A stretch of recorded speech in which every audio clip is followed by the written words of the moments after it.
So ఇప్పుడు చూస్తున్నట్టయితే జగన్మోహన్ రెడ్డి గారికి ఇంకా చివరి ఆశ ఇంకా ఒక్క అంశం పైన ఒక్క హామీ పైన అని చెప్పేసి మనకు వార్తలు వస్తున్నాయి. ఇంకొకటి ఏంటంటే ఆయన మేనిఫెస్టోకి కూడా ముహూర్తం ఖరారైందని చెప్పేసి ఇంకా అందులో అనేక అంశాలు తను పెట్టబోతున్నారంటే రైతుల రుణమాఫీ గురించే కావచ్చు, డ్వాక్రా మహిళల గురించే కావచ్చు, అంటే ఇవన్నీ అంశాలు అందులో ఇంక్లూడ్ చేసే అవకాశం ఉందంటారా? అంటే మనం చూస్తున్నట్టయితే అంటే 2019లో తను అనేక హామీలు ఇచ్చారు. మరి ఈసారి ఎలాంటి హామీలు ఇవ్వబోతున్నారు, ఏంటి, అసలు ఎలా ఉండబోతుంది సార్? తప్పకుండా అమ్మా. ఈరోజు శ్రీ గారు మీకు ఉల్పు టీవీ ప్రేక్షకుల నమస్కారాలు తెలియజేసి చెప్పడం సింపుడు గల్లం వాసిగా పెట్టుకున్నారు డ్వాక్రా మహిళలు కానీ లేదా ఏదైనా చేయాలని. నేను అంటున్నాను, తెక్కలోడు తిరణాలకు పోతే ఎక్కాల దిగాలేక అవస్థ ఉంటుంది. ఈయన ఇంకెన్ని చెప్పినా మహిళలు నమ్మే పరిస్థితి లేదు.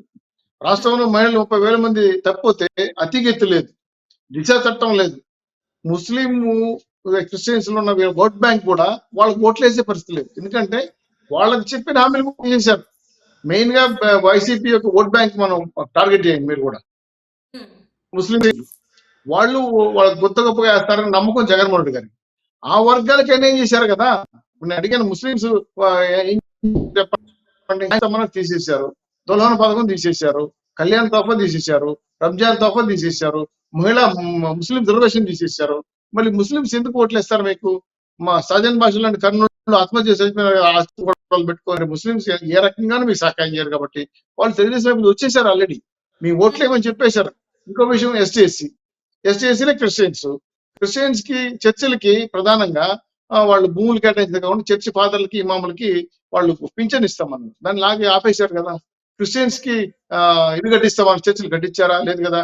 క్రిస్టియన్స్ బ్యాంక్ పెడతామన్నారు, మర్చిపోయాడు జగన్మోహన్ పాదయాత్రలు, ఇవన్నీ మర్చిపోయాడు ఆయన. చివరికి ఎస్టీ సప్లాన్ నిధులు 35,000 కోట్ల రూపాయలు బటన్ కూడా వాడుకున్నారు. వాళ్ళ నిధులు పక్క వెళ్ళిపోయినాయి. ఎస్టీ బెస్ట్ స్కూల్ ఉన్నాయి. వాళ్ళంటే వాళ్ళ పిల్లలు ఉచితంగా కార్పొరేట్ సంస్థలు 5% వరకు చదువుకోవచ్చు. దాన్ని బీకేసీ ఫస్ట్ వస్తానే. అంటే కార్పొరేట్ స్కూల్లో చదువుకోలేని పరిస్థితి ఎస్టీఎస్సీల పరిస్థితి. విదేశీ విద్య అంబేద్కర్ ఉంది, దాన్ని తీసేశారు. బయటికి వెళ్ళి ఐఏఎస్ కోర్స్ చదివేవాళ్ళు విదేశాల్లో ఉద్యోగాలు అది బీకేశాడు. అలాగే వాళ్ళకి సెంటు భూమి 3 సెంట్ల భూమి ఇచ్చి ఇల్లు కట్టిస్తానన్నాడు. ఇలేదే. టోటల్ గా ఎస్టీఎస్సీలకు 200 యూనిట్లు కరెంట్ ఫీ అన్నాడు, తీసేసాడే. వాళ్ళకి అదేవిధంగా 45 ఏళ్ళకి ఎస్టీఎస్సీపీసీలకు పింఛన్లు ఇస్తాడు మహిళలకు మాత్రమే, అది కూడా ఇవ్వలేదే.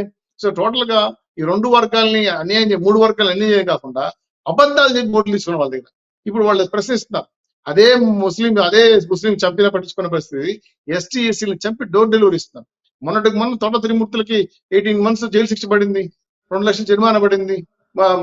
మన ఎస్టీఎస్సీలు శిరోమణం చేశారు, డాక్టర్ సుధాకర్ చంపేశారు, అనంతబాబు డ్రైవర్ ఎస్టీఎస్సీ చంపేశారు.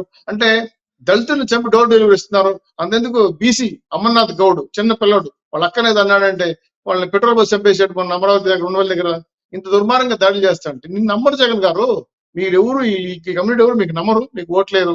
మీరు ఆశలు పెట్టుకోవద్దు, దిండుగా ఆశ పెట్టుకోండి, తప్పలేదు. ఎందుకంటే అదే చెప్పాను కదా, ఏదో మీరు తిరగరా ఏదో పెద్ద ఎత్తున ఏదో చేసేస్తాడు వెలగబెట్టేస్తాడు అనుకునే ఆశలు మీకు ఉంటే జనాలు నమ్మే పరిస్థితి జగన్మోహన్ రెడ్డి గారికి లేదు. కాబట్టి పూర్తి స్థాయిలో రాష్ట్రం అంతా కూడా బొగ్గను మండతాం జగన్మోహన్ రెడ్డి పేరు చెప్తే. ఎందుకంటే ఈయన చెప్పాడు గతంలో, ఫ్యాను ఇంట్లో ఉండాలి, సైకిల్ బయట ఉండాలి, గ్లాసు సింక్ లో ఉండాలి, మీరు నాన్ సింక్ లో ఉండాలి. ఎందుకంటే వివేకానంద గారిని వచ్చేసిన జైల్లో ఉండాలి, పేటీఎం బ్యాక్ కంట్రోల్లో ఉండాలి, మీ దొంగలంతా కూడా రాష్ట్రం బయట ఉండాలి.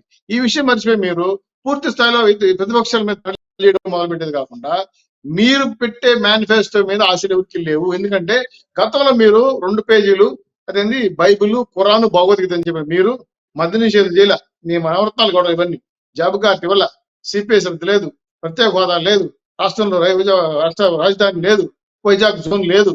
పూర్తి స్థాయిలో మీరు ఈ నవరత్నాలు కాస్త నగిరత్నాలుగా మార్చేసారు. జనం నమ్మరు. కాబట్టి మీరు పెట్టే మేనిఫెస్టో మీద ఎవరు ఆశలు లేవు. మీరు ఏదో ఇస్తారని ఆశ ఇప్పటికీ లేదు. ఇప్పటికే రాష్ట్రం అప్పులు పాలైపోయింది, 11,500 కోట్లు అప్పు చేశారు. ఇంక ఈ పథకాలు జ్ఞానం చేస్తారో తెలియదు. ఇప్పటికే రాష్ట్రంలో పార్కులు, కలెక్టర్ ఆఫీసులు, స్కూళ్ళు, గ్రౌండ్లు, తాలూకా ఆఫీసులు, ప్రభుత్వ ఆస్తులను తాకట్టు పెట్టి అప్పులు తెచ్చారు. ఇంకేం తాకట్టు పెడతారు? మిగిలింది మేమే, 5 కోట్ల మంది ప్రజలే. కాబట్టి ఖచ్చితంగా రాబోయే రోజుల్లో మీకు బుద్ధి చెప్పే రోజు వస్తుంది. కాబట్టి మీ మేనిఫెస్టో ఒక పెద్ద డొల్లా, జనం నమ్మే పరిస్థితి. కాబట్టి జగన్మోహన్ రెడ్డి గారి మేనిఫెస్టో మీద ఎవరికి ఆశలు లేవు. ఓటమికి అంచుల్లో ఉన్నాడు కాబట్టి కౌంట్ స్టార్ట్ అయింది. కాబట్టి ఆయన ఆలోచనలు వేరుగా ఉన్నాయి. ఖచ్చితంగా తిప్పికొట్టే రోజులు వస్తాయని చెప్పి తస్మత్ జాగ్రత్తని హెచ్చరిస్తుంది. ఇక్కడ చూస్తున్నట్టయితే సార్, చంద్రబాబు నాయుడు గారు సూపర్ 6 అని చెప్పేసి 6 పథకాలు అంటే మహిళల గురించే కావచ్చు, ఏదైనా కావచ్చు సూపర్ 6 పథకాలతోనే వచ్చారు. అలాంటిది ఏమైనా మరి జగన్మోహన్ రెడ్డి గారు ప్లాన్ చేసే అవకాశం ఉందంటారా? నో చాయిస్ అమ్మా. ఆయనకి అన్ని దారులు మోసుకుపోయినాయి. ఆయన ఏ రకంగా జనాలు నమ్మరు. అన్ని కౌంట్ డౌన్ రూట్ స్టార్ట్ అయిపోయింది. ఆయన ఆశలు గల్లంతలయ్యే రోజులు వచ్చినాయి. ఇంకా ఆయన ఏం చెప్పినా జనాలు నమ్మరు. బంగారు తాగుడు పెడతానన్నా, బంగారు కేజీ ఇస్తానన్నా, బెంజ్ కార్లు ఇస్తానన్నా, మా ₹1 ముఖ్యమంత్రి, వేల కోట్ల అధిపతి, 29 రాష్ట్రాలకు అత్యంత ధనవంతమైన ముఖ్యమంత్రి, ఋషికొండ లాంటి బోడుగొట్టిన ముఖ్యమంత్రి. జనాలు నమ్మరు, ప్రజలు నమ్మే పరిస్థితి లేదు. అటువంటి పరిస్థితులు తెచ్చుకున్నాడు ఆయన. 150 మంది సీట్లు ఎమ్మెల్యేలు ఇచ్చి రాష్ట్రాన్ని బ్రహ్మాండంగా పరిపాలించాలంటే రాష్ట్రాన్ని అగాధపాలు చేసేసి చివరికి రాజధాని లేకుండా చేసి పిల్లల భవిష్యత్తు బంగారు పాడు చేయాల్సి నాశనం చేసిన ఈ ముఖ్యమంత్రి గారు రాష్ట్ర ప్రజలు నమ్మే పరిస్థితి లేరు. కాబట్టి మీ మేనిఫెస్టో మీద ఎవరికి ఆశ లేవు. అది ఒకటి వస్తుందని ఆశ కూడా ఊరికి లేదు. ఎందుకంటే మీకే నమ్మకం లేదు. మేనిఫెస్టో ఇవ్వాలండి, ఇస్తా చెప్తున్నారు. ఆ దింపుడు కాలం ఆశ ఇంతటితో సమాప్తం అవుతుంది. కాబట్టి ఈ మేనిఫెస్టో అనే పెద్ద అభూత కల్పన. దాన్ని మీరు పెట్టుకొని గెలుస్తామంటే మీ అంత అమాయకులు ఇంకెవరు ఉండరు. కాబట్టి రాష్ట్రంలో వస్తున్న వ్యతిరేక పవనాలు తట్టుకొని ఈ మేనిఫెస్టో ఇచ్చే హామీలు ఆయన మాత్రం నాకు నమ్మకం లేదు. ఆయన దగ్గర డబ్బులు కూడా లేవు. ఖజానా ఇప్పటికే వల్ల అప్పులు ఇచ్చే పరిస్థితి, FRPM దాటి డబ్బులు ఇచ్చే పరిస్థితి కూడా సెంట్రల్ గవర్నమెంట్ లేదు. కాబట్టి సృష్టించకుండా అప్పు చేసి పప్పు కూడా పెడతారు జగన్మోహన్ రెడ్డి గారిని నమ్మరు. మీరు ఆరోగ్యశ్రీ సహా పూర్తిగా మూసేశారు, రాష్ట్ర పథకాలను నిలిపేశారు. చేస్తే గొప్ప కాదమ్మా. మిమ్మల్ని బతుకు అంటే మిమ్మల్ని పైకి తీసుకొచ్చే ఉపాయం చెప్తే మీరు గొప్పవాడు అవుతారు. మీరు ఎన్ని రోజులు పిచ్చి వేస్తే మీరు తినాలి. మీకు సంబంధించిన పైకి రావాల్సిన అవసరం లేదా? మీ అది ఆలోచన జనాలు. మేము మాకు ఆత్మాభిమానం ఉంది, మేము ఉద్యోగం చేస్తాం, 10 రూపాయలు సంపాదించకుండా. కానీ ఎలకాలం మీరిచ్చే బిచ్చాలు ఇసుకొని తినే పరిస్థితి మేము లేవు. కాబట్టి మీ బిచ్చం మాకొద్దు. మాకు కావాల్సింది మా అభివృద్ధి, మా కుటుంబాల అభివృద్ధి, మా ఆత్మగౌరవం అని చెప్పి రాష్ట్ర ప్రజలు తెలుసుకున్నారు. కాబట్టి జగన్మోహన్ రెడ్డి గారు మేనిఫెస్టో విడుదల చేయాలన్నా వద్దని ఆలోచనలు పడున్నాడు. ఇంకా టైం పడుతుంది. ఈ మేనిఫెస్టో పెద్ద వల్ల ఎవరు నమ్మరు. ఇక్కడ చూస్తున్నట్టయితే సార్, జగన్మోహన్ రెడ్డి గారు చెప్పేది ఏంటంటే, నేనిచ్చే పథకాలే ఈసారి నన్ను గెలిపిస్తాయి, ప్రజలే నన్ను గెలిపిస్తారు ఈ పథకాల ద్వారా అని చెప్పేసి తను చెప్తున్నాడు. మరి ఈ పథకాలు తనని గెలిపించే అవకాశం ఉందంటారా సార్? ఎలా గెలిపిస్తారమ్మా? ఏం పథకాలు ఇచ్చారు చెప్పండి. ఇప్పుడు ఉదాహరణకి మీకు లెక్క చెప్పాను. గతంలో ఆటో మిత్ర అని ఒక పథకం ఉండేది. ఆయనకి రోజుకు పక్క రాష్ట్రం పోల్చుకుంటే మన రాష్ట్రం డీజిల్ కాస్ట్ ₹10 ఎక్కువ. రోజుకి 500 డీజిల్ పట్టాలి. ₹20 రోజుకు లీటర్ మీద పడుతుంది. అంటే ₹100. నెలకు 3,000, సంవత్సరానికి 12,000. 5 సంవత్సరాలకి ఇట్లా మీరు లెక్కేసుకుంటే ఆయనకి ఇచ్చేది ఎంత? మీరు 12,000 ఆయన తీసుకొని 10,000 ఆయన ఆటో మిత్ర కింద ఇస్తారు. 2,000 నువ్వు తీసుకున్నావు కదా. సో సెస్ల పేరు మళ్ళీ డబ్బులు ఉన్నాయి కదా, రోడ్ సెస్ ఉంది కదా, అవుట్ రోడ్ ట్యాక్స్ ఉంది కదా. సో ఏ పథకం ఎత్తుకున్నా కూడా జనం దగ్గర నుంచి ₹100 వసూలు చేస్తాడు. అందులో ₹10 మాకు బిచ్చం వేస్తున్నాడు. ఇది జనానికి తెలియకేం కాదు, తెలుసుకునే రోజులు వచ్చేసి. కాబట్టి ఈ పథకాలన్నీ డొల్ల, తప్పుడు లెక్కలు, కాకి లెక్కలు. ఇప్పటికి కూడా అర్థం కాని విషయం ఏంటంటే ఆ 11,50,000 కోట్లు ఏమైనా తెలియదు. రేట్లు మించి ₹100 వసూలు చేసి పిండేసిన 1,40,000 కోట్ల డబ్బులు ఏమేదో తెలియదు. కాబట్టి వీటికన్నిటికి సమాధానం కూటమి అధికారంలోకి వస్తుంది. మీ తప్పులు బయట పెడతాం, మీ సంగతి తేలుస్తాం. ఈ ఎవరైతే కలుగులో దాక్కుని ₹1,000 మింగేశారో ల్యాండ్, శాండ్, వైన్ ద్వారా వాళ్ళందరినీ కూడా బయటకు లాగి ప్రజల ఆస్తులు ప్రజలకు పంచారు. తొందరలో వస్తాయి. దానికోసమే రాష్ట్ర ప్రజలు ఎప్పుడు ఓటు వేయాలి, మెట్టు నొక్కాలని ఎదురు చూస్తున్నారు. ఆ రోజు వచ్చేసింది. కౌంటింగ్ 24 రోజులు ఎంత ఉంది. కాబట్టి జగన్మోహన్ రెడ్డి గారి మేనిఫెస్టో కావచ్చు, ఆయన ఇచ్చిన పథకాలు కావచ్చు, పూర్తి స్థాయిలో రాష్ట్రంలో విఫలమైనాయి. ప్రభుత్వం విఫలమైపోయింది.